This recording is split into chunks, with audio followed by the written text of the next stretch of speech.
All right. Good morning or good afternoon, everyone. I'm Sarah Witter from Cadeo Group. I want to welcome you to today's session, New Commercial Hot Water Program Opportunities in Pumps and Commercial Kitchens. Kind of an unlikely marriage of topics, but both big potential energy savers in commercial programs, new opportunities, new program delivery approaches that are having a lot of success that we're going to talk about today, and both save hot water. So that relates us to the conference. So it all makes sense. We have a couple great presenters with us today. I'm going to start off talking a little bit about what's new in pumps. Pumps are kind of having a moment these days. There's some new DOE federal regulations that I'm going to talk about, as well as some new midstream programs that have been operating based on those DOE regulations that have been seeing a lot of success, both in the Northeast and the Northwest and sort of around the country. So I'll talk about some Northwest programs, and then we'll hear from Shante Davidson of Eversource and a new pump program that they are implementing and some of the lessons learned they have from that.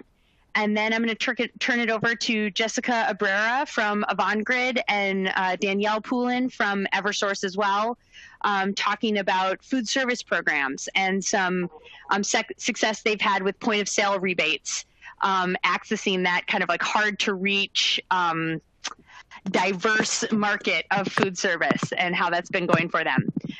We have an hour today.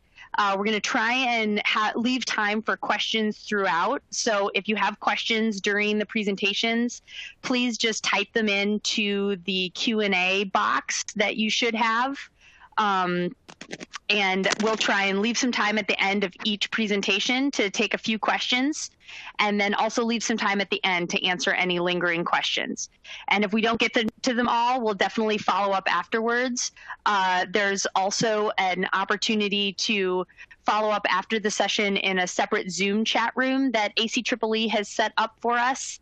That Zoom link will be in the chat box on your screen at the end of the session, and we'll leave some time for you to be able to click that or copy and paste it into a browser so you can join us in the chat room afterwards. I'll be there, and if the other presenters can join as well, that'll be great, and we can have some dialogue about some of the topics we've heard about today. So with that, I am going to get started. Before I dive into my presentation, I just wanted to say a thank you to our sponsors for the conference. Platinum sponsors Rheem and A.O. Smith have always been great supporters of the ACEEE Hot Water Forum presentation. And then we have a couple silver sponsors to acknowledge as well, especially NEA. I'll be talking about a NEA program in pumps today, but they've been really active in the hot water space with their Heat Pump Water Heater program as well. So with that, today I'm going to talk about what's new in pumps and a lot of activity that's been going on in the industry. There's a lot to talk about, so I'm going to go kind of quickly to try and cover everything I've got in the allotted time. But if you have questions about anything, feel free, again, to type the questions in the chat box, or we can follow up offline. So first, just kind of like a high-level reminder of why we're talking about pumps. They are really a ubiquitous energy user in the commercial and industrial space, and even residential. Electric motors account for 2/3 of North American electric usage, with pumping systems accounting for 25% of that. They're huge in aeration, in wastewater plants. Electric usage with pumping systems accounts for 20 to 30% of the consumption in water and wastewater treatment plants. And then we have also seen in, for example, the motor systems market assessment that DOE ran historically, and hopefully we'll be releasing a new one soon, a lot of opportunity for savings. So not only are they big energy users, but there's a lot of opportunity for savings from pump system improvements. So that's really why this topic is of interest, because there's a lot of potentially low-hanging fruit there.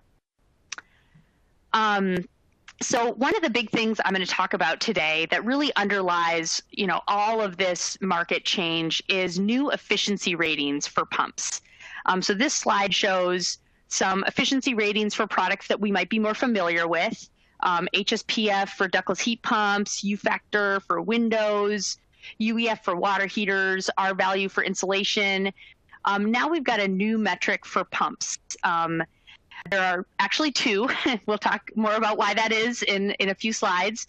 One is called Pump Energy Index, PEI, and then you'll also see energy rating, ER, which is a voluntary rating based on PEI, developed by the Hydraulic Institute.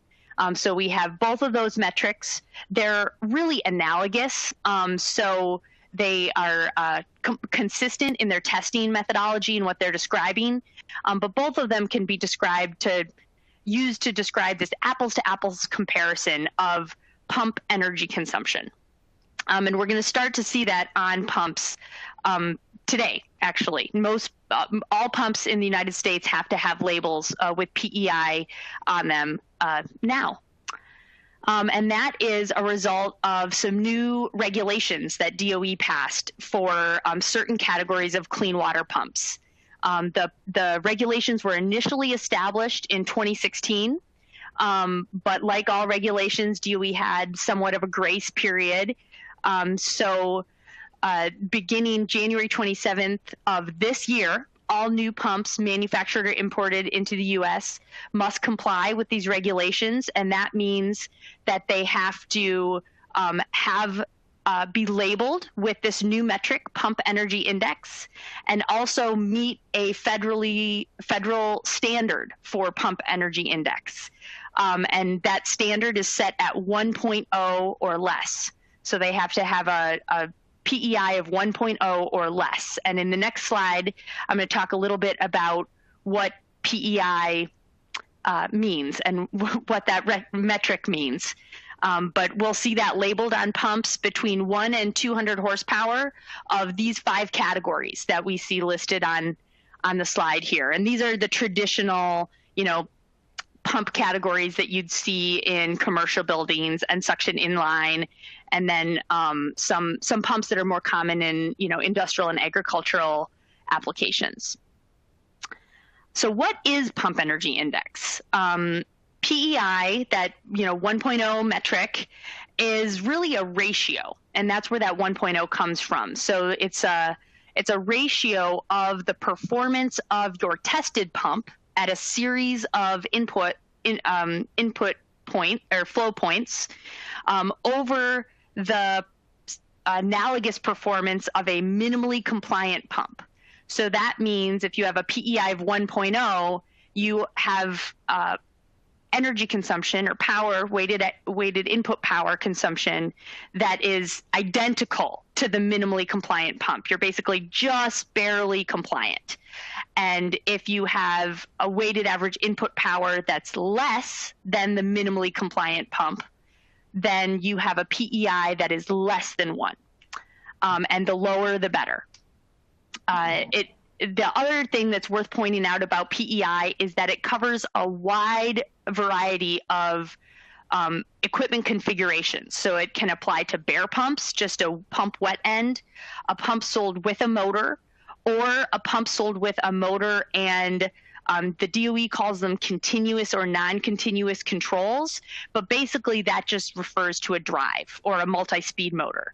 And the reason we still get an apples-to-apples comparison of performance of all these different equipment categories is DOE developed a pretty novel calculation-based approach where we're always comparing input power to the motor. And so if you have a bare pump, there's a hypothetical motor that DOE defines, and we're always looking at the input power to that actual or hypothetical motor at these different flow points to have kind of an apples-to-apples rating across the board. And this table just has a little bit more details about how the PEI is applied to those different configurations. And the constant load PEI, which will apply to bare pumps and pumps with motors, you'll see values that range from 0.8 to 1. So that's, up to 20% better than the minimally compliant pump. And then variable load pump energy index is the rating that applies to pumps with drives, and that value will be between 0.4 and 0.7. So you can see motors that are pump equipment that's 50% better than the minimally compliant pump. So that's the DOE reg in a nutshell. It looks like we might be having some audio issues. I just want to stop and check in on that. Okay, great. It looks like it might be resolved. Sorry for that technical difficulty. Do let us know if anyone's having trouble seeing or hearing anything. You can type that into the Q&A box or the chat box if there's any issues, but I'm going to keep going here. So based on DOE's regulation, which was adopted in 2016, the Hydraulic Institute, which is the industry association for pump manufacturers and the pump industry, developed a voluntary rating program called the Energy Rating Program that was based on the foundation that the DOE regulations established. So it's based on PEI, the same testing procedure, and the same certification requirements.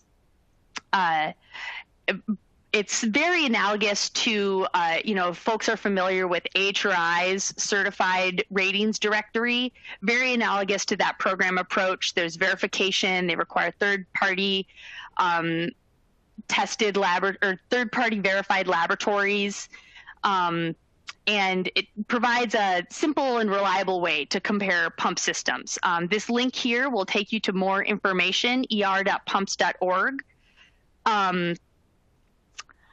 And I just have a few more, and it'll also take you to what this page on the screen shows. It'll take you to a database where you can search all of the certified listings that have been certified with the Hydraulic Institute.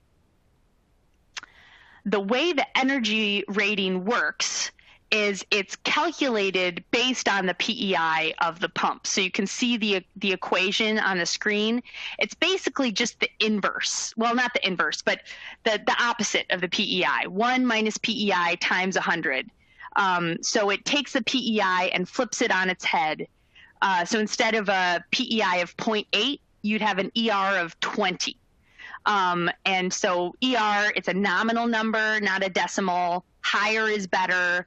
The HI defined this metric to be a little bit more market-facing and intuitive to folks who are familiar with like an efficiency rating that goes from 0 to 100. And the nice thing about ER is it concretely describes the percent power savings over baseline.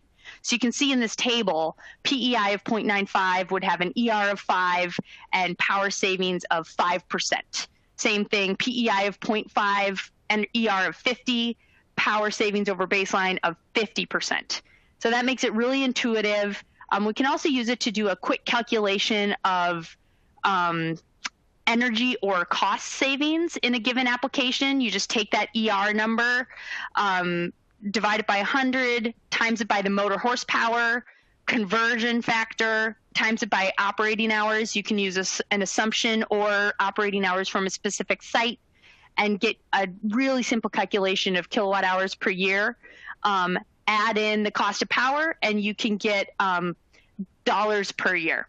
And that's a really helpful thing for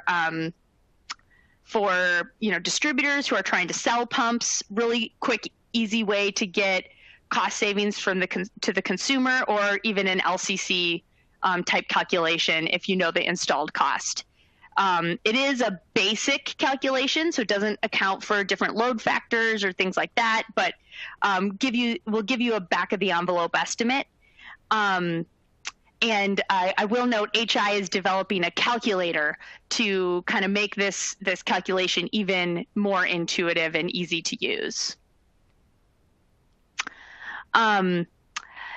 So HI also developed an energy rating label that will go on pumps. As I mentioned, that all pumps do have to have the PEI on the nameplate per the DOE reg, beginning back in January. But pumps that are certified with HI's program also have to have this label or a QR code either on the pump or somewhere prominently displayed in the literature that will contain information, additional information about the pump. So brand name, model number, equipment type, the nominal speed, PEI, the load type, the range available, a link to the er.pumps.org database for more full information about the pump, including the BEP horsepower, BEP head and flow, a lot of more performance characteristics about the pump. So that's a really nice market-facing feature.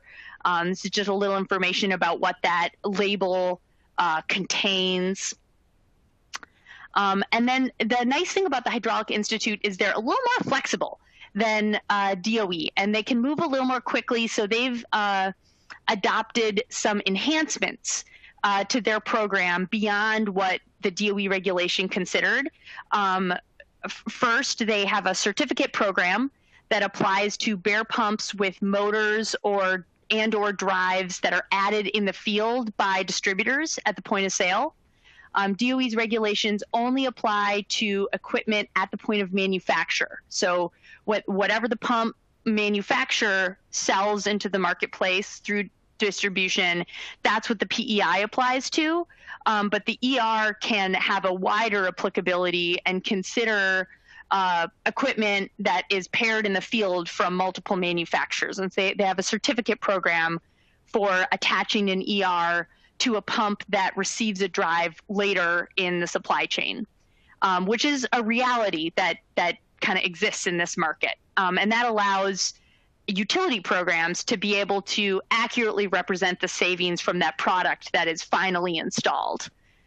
They also have developed an ER program for circulators. It's not yet fully released. It was planned for this year. It looks like we might be seeing it sometime next year. I know manufacturers have been very busy getting ready for the DOE compliance, which happened earlier this year, and then COVID has kind of thrown a wrench in everything. But we're hoping to see that soon. I've got an example of what that label looks like for circulators. And the interesting and I think really innovative thing about the circulator label is that it accounts for the benefit of different circulator control strategies. So it accounts for the pump, the motor, the drive, and different control strategies that we see on the pump, from proportional control to new adaptive pressure controls. It kind of provides a comparable rating for those different approaches. I want to move really quickly through the rest of the slides so I leave time for the rest of our presenters. Based on the DOE regs and the HI database, these first two blocks that we see, now we're starting to see deemed measures and deemed midstream incentive programs come to the market that are really successful. We're going to hear more about that from Shante. I'm going to talk really quickly about NEA's program that they've been running, and just to get a flavor. But I won't spend too much time on it. This is a detailed slide that just looks at the original deemed savings estimates that were developed by the Regional Technical Forum. They're proven in the region now. And we have savings estimates for commercial and industrial pumps and circulator pumps that are can be used by programs kind of across the nation as a reference point. This is just a little information about who is NEA and what is XMP. I won't talk about this slide in the interest of time, but this is there for reference. NEA's program is really taking a midstream approach to savings and working directly with distributors to deliver energy savings to the region. They've also underlined their program with a lot of fundamental research. to better understand pump operation in the field. And that's what really makes us confident delivering a deemed savings program in a commercial and industrial environment, is that we have this basis of empirical data that we can base those savings estimates on. There's a link to that database, that research, and a full database of pump operational information that we collected with NEIA as part of this program. So there's a link on this slide. And NEIA's been running this program for about 2 years now. In 2019, I just have a couple program accomplishments here. We incented almost 600 pumps and circulators, resulted in over $85,000 of incentives delivered to the market in the Pacific Northwest, and 236 megawatt hours of energy savings. And that was really the first year the program was going. So we expect even better results in 2020 and moving forward. As I mentioned, we're working directly with distributors of the major pump manufacturers. And we see that we're incenting, one of the benefits of this midstream approach is that we're incenting, a large portion of the market. We're getting a lot of uptake because we're working directly with those distributors and looking at their full sales, and we don't have this opt-in type of issue that you see with kind of a more end user onesie, twosie approach. Another big focus of NEIA's program has been training. So we've done a lot of lunch and learns. Back when this was possible, this is me giving a lunch and learn to people in real life. Did 34 customer outreach events, many times in combination with these distributors. Talked to almost 500 people about ER label, DOE regs. We've been pursuing some case studies, really trying to educate the market about all the things we talked about today, these changes in the pump market that people need to be aware of, and just elevating energy efficiency. People often don't think about efficiency of pump systems. They're forgotten. And so we're just trying to bring that back into the conversation. We've been tracking our market performance based on the energy rating, and it's early still, but we do see an increase in the weighted average energy rating in the region. And we think the education we've been doing, as well as the outreach with distributors, has had a role in making people more aware of efficiency and purchasing more energy efficient products. And we're seeing a lot of other programs start to come to market as well. And I'm excited to hear about Shantae's experience. The last thing I wanted to mention is just that the Hydraulic Institute is really interested in seeing additional utilities develop these types of programs and take advantage of these savings. And they have developed a full suite of tools and resources for utility program managers that might be interested in this type of program, available on their website. I've got a link here, pumps.org/energy efficiency. They have draft TRM documents, calculators, one-pagers, slide decks, a memo to describe the savings approach. They have a lot of great tools to help program managers establish this type of program for themselves. And then I've got a lot of links to more information because that was a lot. So now I'm going to turn it over to Shantae to talk a little bit more about her experience with pump programs.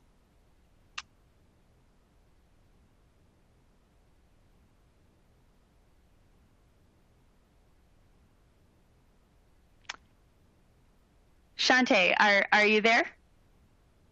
So apparently I'm talking to myself because I was on mute. Yeah, you're all set, Shantae. Take it away. You pass the baton. Hello again, Shantae Davidson here. Just want to thank you all for making the time today. Today we are going to talk a little bit about pumps and some of the experiences that I've had managing the Eversource program that falls under the Mass Save umbrella. In my role at Eversource, I have a statewide role, which means I manage programs across all of our service territory, which includes New Hampshire, Massachusetts, and Connecticut. All told, it takes us, it rolls up to about 7 programs that include HVAC, water heating, and food service.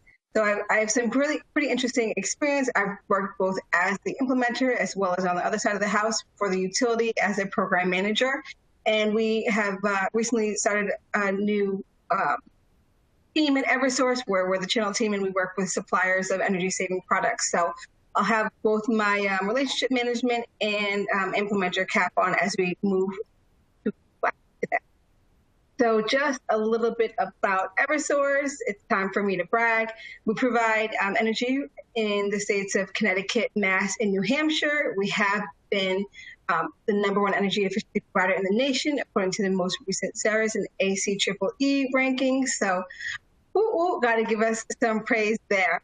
And then, of course, we've seen a lot more success in just having more success in energy efficiency and also being ranked the #1 energy efficiency provider in the nation and ranked #1 with Forbes 2020 and among America's most just companies. But enough about Eversource.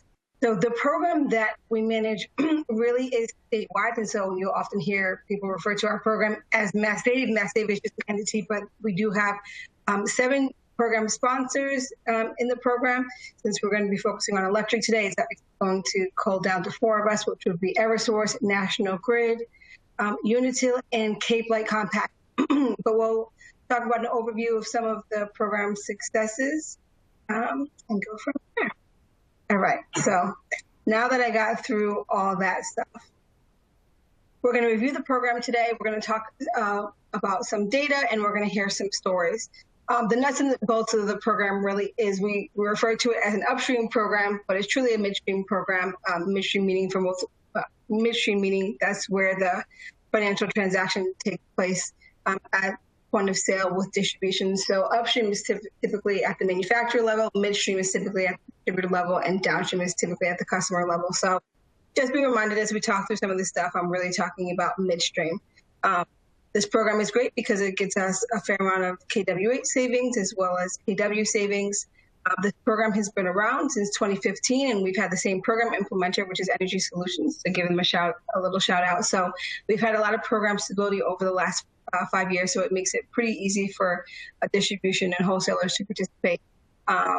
And today, as we move through these slides, I just want you to keep 3 Ps in mind. They are people, product, and price. So in regards to people, the people are all the market actors. So that would include the wholesale partners, the customers, and obviously contractors. And then when it comes to price, what makes this program really successful is that we make it really affordable, and there's a really easy return on investment calculation that both contractors and wholesalers that are at point of sale at the physical counter can make when upselling these products. And then finally, the product is readily available. The supply chain dynamics are really good when it comes to pumps. There's a lot of local stock, and there's a lot of demand for the product. Alrighty. Hopefully it doesn't sound like I'm reading notes, but I am. So that's the benefit of being virtual. So here we're going to talk about where the 3 Ps come alive. So again, it's people, price, and product. So with this example, the wholesaler is going to be explaining the program to the contractor. Typically, it's going to be in a physical branch like a FW Web or a Granite Group or a Plimpton Hills. During this transaction, the price or incentive is applied at point of sale. So this is really where the monetary transaction takes place. And then finally, this is where you would take possession of the product. With this in mind, the contractor is intended to pass the incentive to the customer. And then on the back end, that wholesaler is going to submit the sales that they had within a given month and provide it back to us so that we can go ahead and pay that.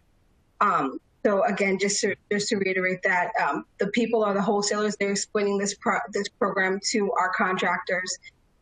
During that financial transaction, they are incentivizing that product.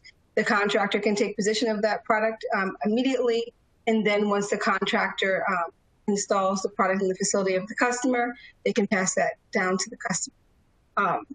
Now, it's really important to note that what makes this program really easy to participate in is the wholesaler is essentially fronting that money, And so one thing that we do to show respect to them and to ensure that the program is running smoothly is that we pay them back within 2 weeks. This has been instrumental, and this is one of the changes that we made back in 2015, and it's really done us a great service in building some trust, excuse me, with our wholesalers, and so they know that they're going to get paid back within a reasonable amount of time, and they continue to participate.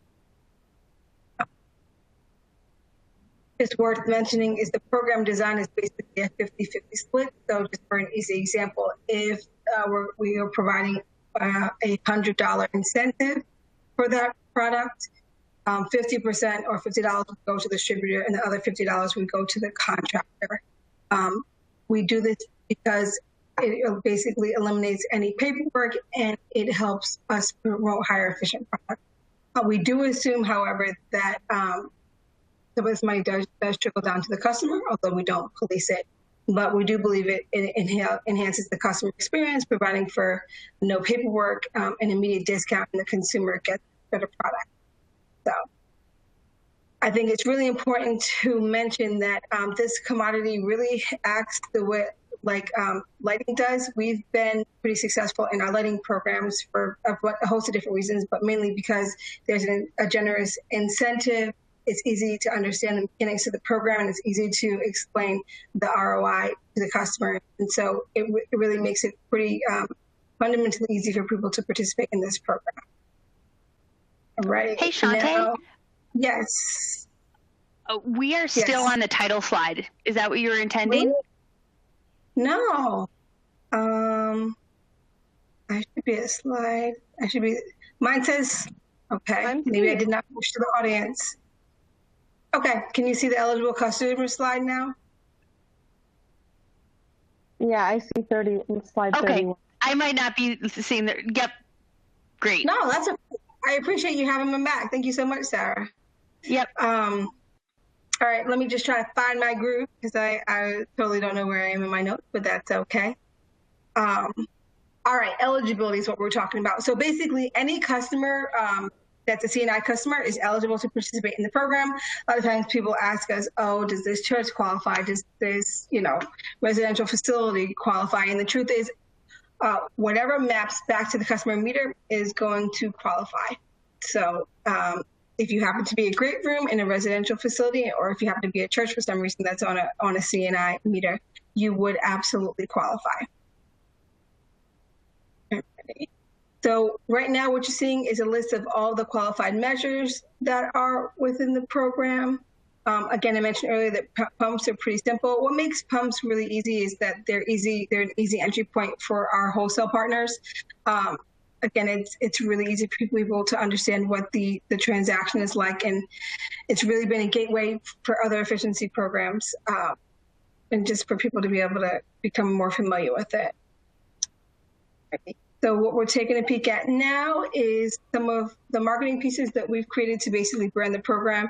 These are some of the tools that people are using to promote to contractors and customers what we have available. This is another example. One of the things that we need to always kind of keep top of mind is that we're very grateful that we have program implementers as well as the wholesalers and the contractors, but we want to make sure it's imperative that the utilities are getting some attribution, and we really want our customers to know about the good work that we're doing. So another reason why we do some of that branding. Right here is when we're going to start taking a peek into the data. So you can see that we've had some really strong years, 2017, even through year-to-date 2020. In 2020, it's actually shaping up to surpass the unit count that we had in 2019.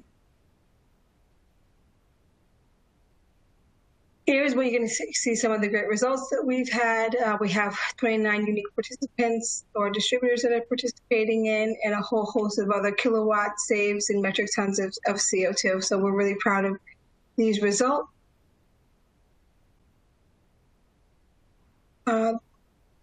So one thing that makes the program really easy is that wholesalers have basically asked for simplicity. So whenever we're designing this program, we try to make it as easy for people to participate in and to leverage existing models that we've had in the past.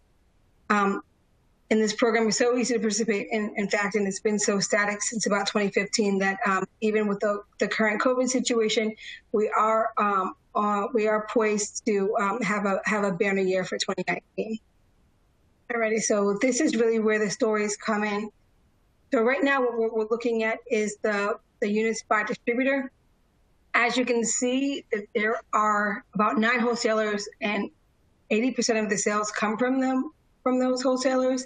I want to specifically call out Plumber Supply because they really do a fantastic job in promoting the program and participating in the program. One of the things that I've seen, whether I've worked on a lighting program or whether I've worked on a non-lighting program, is you just have to have one person internally that takes the program seriously and that commits to it, and that can basically spread like wildfire. So in this instance, we'll highlight Plumber Supply. Organizationally, they're really well set up. They're a local yokel type of organization. They are family owned, and they have a really active program champion. His name happens to be Sean Jones. Sean has really great processes in place that help train sales folks, help the admins process data, as well as helping in some of the reconciliation with all of the sales data that we get, which is no surprise because Sean actually used to work at PwC before he joined the family business. So I think it also helps that, he gets to share in the profitability of it. But it is wonderful that he's in the value of the program. So we'll talk about Plumber Supply as we work through a couple of these slides. But like I said, he is part owner, but because the size is relatively small compared to some of the bigger wholesalers that we might mention, they really can be as nimble as they need to be. They can provide as much training as they need to for their personnel. And like I said, he's put in some processes, and one of those processes that he puts in place is to basically make sure that everything that can be submitted is submitted. He does this on a daily basis to make sure there are no missed opportunities. And it's really helped increase their profitability and helps them move into the top spot when it comes to these pumps. So here, now what we're looking at is more of the savings by distributor. You notice that there's a shift in the top 5, but it's really just slightly. But all of these wholesalers typically do have really active program champions that are committed to the program and practicing and teaching their fellow employees about how to participate in the program. Now, earlier in this presentation, I mentioned that I manage a few different programs. Well, one of them happens to be water heating. What typically happens is, since we have such generous incentives on our water heating programs, what will happen is when a sale for a water heater is placed, there are a couple of extra pumps, or there are pumps that are basically thrown into that sale, which makes the incentive even more generous. And so when you couple the water heater with the pump, it becomes an even easier sell. And so that's what we typically see these top 5 folks doing. In addition to that, we often see some best practices, like folks showing the market share reports at sales meetings to inspire sales, just to let everybody know that it hits their bottom line. So while I would love for them to make it a true KPI and something that they report on a regular basis, there are some instances where people are doing that kind of de facto, I guess I'll say. Here we have all of our manufacturing partners. You'll notice that Bell & Gossett certainly leads the way, followed by Grundfos and our neighbors, at least my neighbors since I'm in Attleboro, Massachusetts, TACO. It's been, these 3 continue to basically dominate the market. And, we certainly appreciate your participation, so thank you. This is really just a unit count to demonstrate how the program is growing each year. You can see that for each of the 3 top manufacturers, each of them do continue to grow year over year. We do have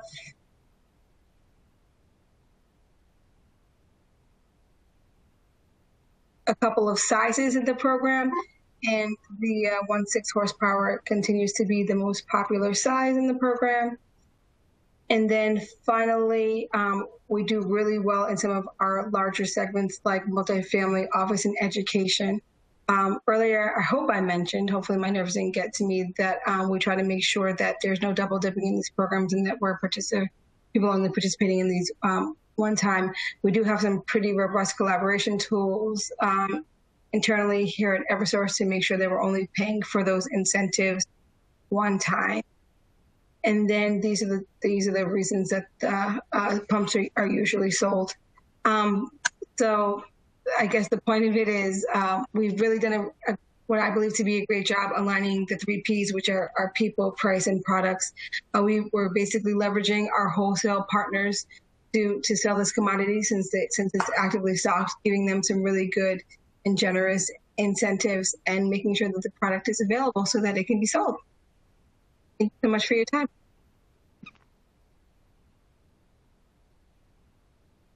Thanks, Shante. That was a great insight into a really successful program. Nice job to you and Energy Solutions. I want to turn it over now to Jess and Danielle to talk about food service and additional opportunities in commercial and industrial for energy savings. Hi, thank you, Sarah. Go ahead, Jess. So I'm Jess LeBrere. I am a commercial energy efficiency program manager at Avangrid. Similar to Shante, she's one of my counterparts. I manage instant rebate and mail-in rebate programs within Avangrid territories in Connecticut and Massachusetts. And my name's Danielle Poulin. I work with Eversource, and I'm Jess's counterpart at Eversource. So I work with mainly the downstream programs, the midstream programs, or for some reason at Energize CT, we call them upstream. And I'm also part of the Eversource program design and development team. So thank you for joining us today. I'm really excited that we were able to make this a virtual presentation. And I'm kind of bummed that we couldn't be in person, but I mean, we have to be safe and everything, right? Okay, so I'm gonna advance to the next slide. So like I said, Jess and I are part of Energize Connecticut. It's a statewide initiative where we empower business owners and residents to save money and use clean, affordable energy. So this initiative is funded by a charge on customer energy bills and supported by the Connecticut Energy Efficiency Fund, the Connecticut Green Bank, the state of Connecticut, Eversource, and the Avangrid family. Today, we plan to go through and show you some of the challenges that we faced in the original program model. We really want to focus on sharing with you the successes of switching to a midstream or point of sale approach and share with you some of the lessons learned and results and future plans for our program. So this slide has just some background information on Avangrid. As you could see, our network goes across a bunch of different states in New England and has a lot of territory in New York State. The Energize Connecticut Avangrid networks that are relevant for today's presentation are United Illuminating, Connecticut Natural Gas, and Southern Connecticut Gas.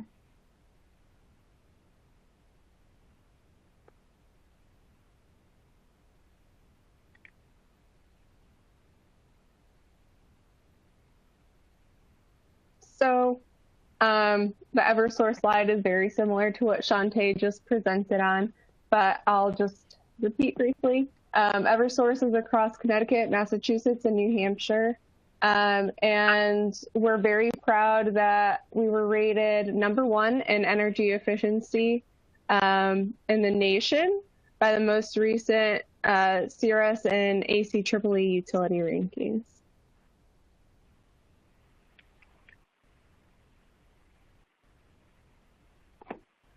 So here we're discussing some background opportunity just to give you an idea, this is a pilot that we launched in early 2019, February 2019. We never had an instant rebate program for food service equipment before. So in our research, we were looking at, what types of customers can we reach out to. There's a lot of restaurants within Connecticut. Restaurants are 2 to 3 times more energy intensive than other commercial buildings. We will also want to hit outside the restaurant sector as well, with hospitality, hospitals, maybe even colleges as well. So that's one thing we're looking to try to expand upon in our program is how do we get more than the restaurant industry involved and interested in saving water and saving energy.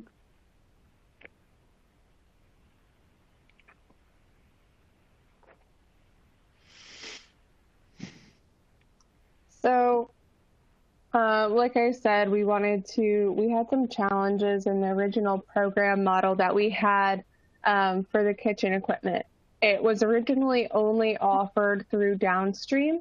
So that suffered a bit because we didn't really have enough of an influence on stocking behaviors at the wholesalers. And we noticed that there was a lot of success in the other programs like lighting, where we had the midstream model. So, with some of these challenges, and the marketing wasn't so good either. We noticed that in the lighting industry, the wholesalers had incentive to do some of the marketing for us. So if we implemented the midstream approach to food service as well, we thought maybe that could help us with some of the marketing. And then on top of that, at the wholesaler, if they have a little bit of skin in the game, so to speak, that would serve as marketing, at the point of sale. And we're encouraging the salespeople to talk about the more energy efficient equipment. So those were some of the solutions that we thought about. And Energy Solutions is also our implementer for the food service program in Connecticut. So, they had experience with food service through the midstream model in other states. So they helped us a bit with setting this up too.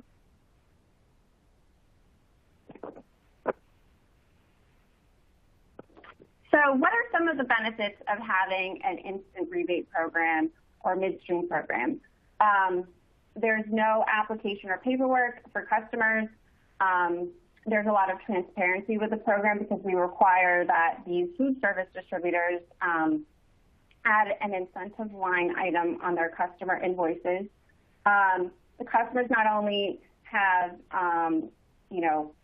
a discount on their equipment they were looking to purchase, they also benefit from lifetime energy and water savings. And, to help our network that we're working with, we also pay our distributors a sales spiff for participating in the program with us. And this applies to all Connecticut commercial Avangrid and Eversource customers.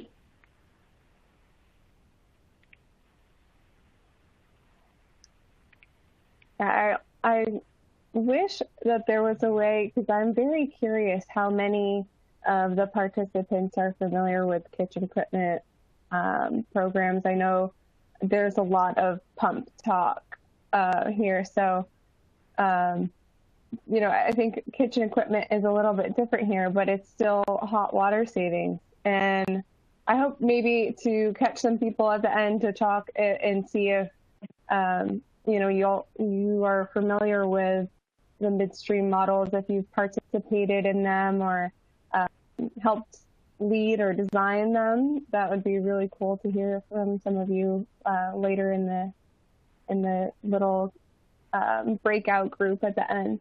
So anyway, to get back to the slide, I Energy Solutions put together this little screenshot for us of the hot water saving measures that we have in kitchen equipment. So we provide a qualified products list, or QPL, to the dealers so they can easily reference the equipment that they can upsell to the customers.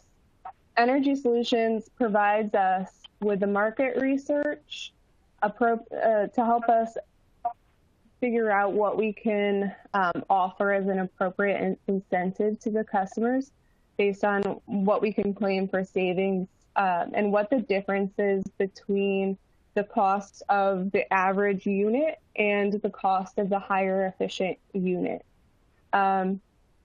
Also, as a side note, being a point of sale discount program, we get the customer information, we collect an install address to make sure that this equipment is being installed within the state, since this is ratepayer fees that we're using for incentives. So we do inspect the sites at random in order to maintain program quality assurance.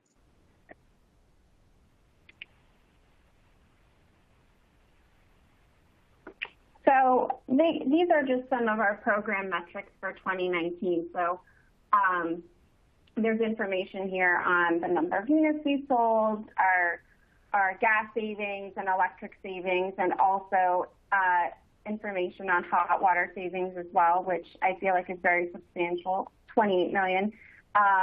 And our outreach, we've reached out to 589 customers. And I feel like that's very significant within just the state of Connecticut. I also want to make a note that we are, as Danielle has mentioned, Energy Solutions, our implementation vendor, they incorporate water savings into dealer trainings and life cycle cost calculations. So I think that's important to note that these dealers aren't just, trying to push the energy efficient equipment, but it's also important for them to know it's also water saving equipment as well.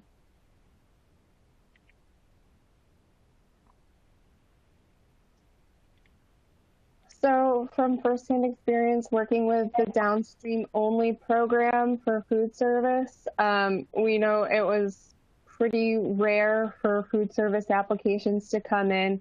You can see the numbers here on this slide.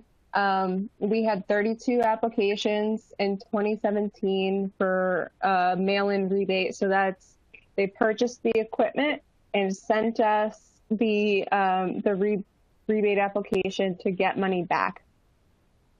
And participation actually decreased over the years, very slightly, but our incentives were pretty substantial. So it was surprising. And like I said, we noticed that one of the hesitations was the upfront costs that made some people hesitate. I think a lot of the people that participate in the rebate program tend to be small business owners, local places, and so the upfront costs can be something that really impacts them.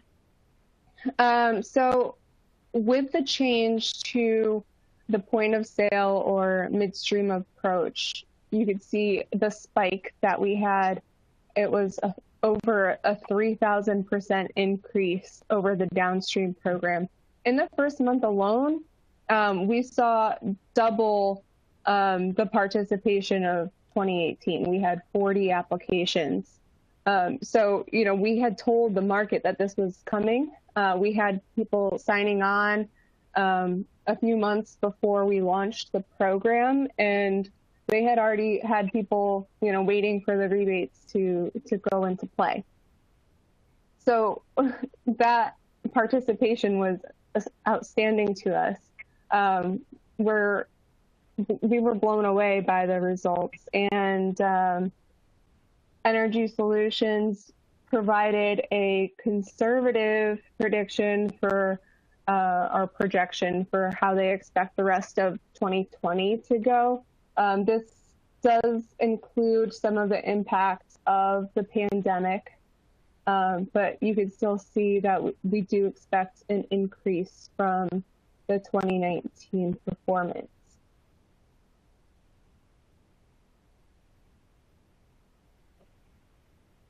So before we talk about any questions, I think I'm just going to go back here for a sec. For future plans, I think Jess, you talked about incorporating water savings.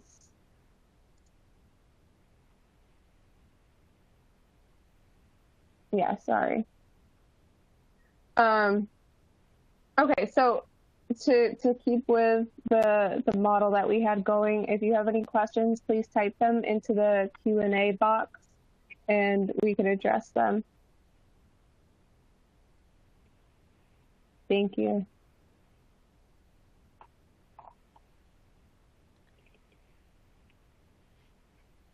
Thanks, Jess and Danielle.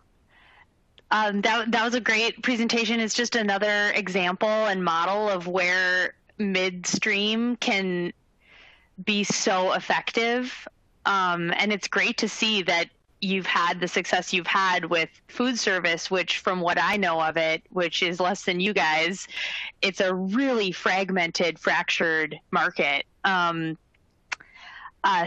We have about 3 minutes left. I did want to remind folks that there is a Zoom chat room set up after the session, and the link should be available on your screen. So feel free to kind of cut and paste that and get that ready for when the webinar closes. I don't see any Q&A in the chat box. But I do have a question, so I'll ask it with our remaining 2 minutes. I'm just curious, with that dramatic increase in participation, looking at 1,000 units a year in Connecticut, if you guys have a sense of what portion of the market you think you're capturing with your program, or if you think it's a majority, you're working with most of the distributors in the area, or if you have a sense of that.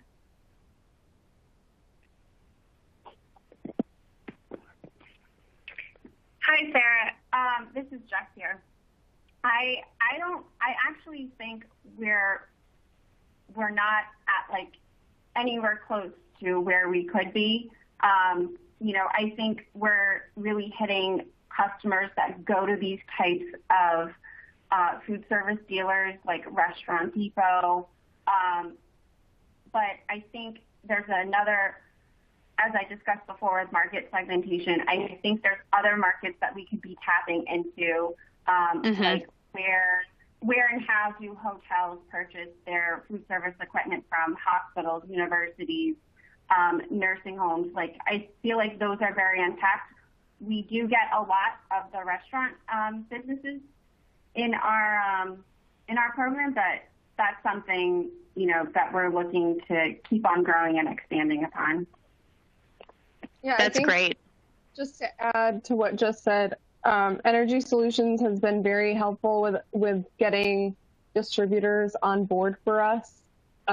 They really have stuck with dealers in the Connecticut area, and in some cases just over the border in Rhode Island and Massachusetts and New York.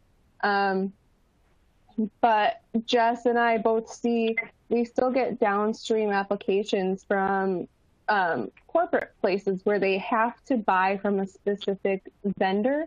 So our next plan is to have Energy Solutions reach out to some of those vendors to see if they would want to sign on as a dealer to offer those point of sale rebates.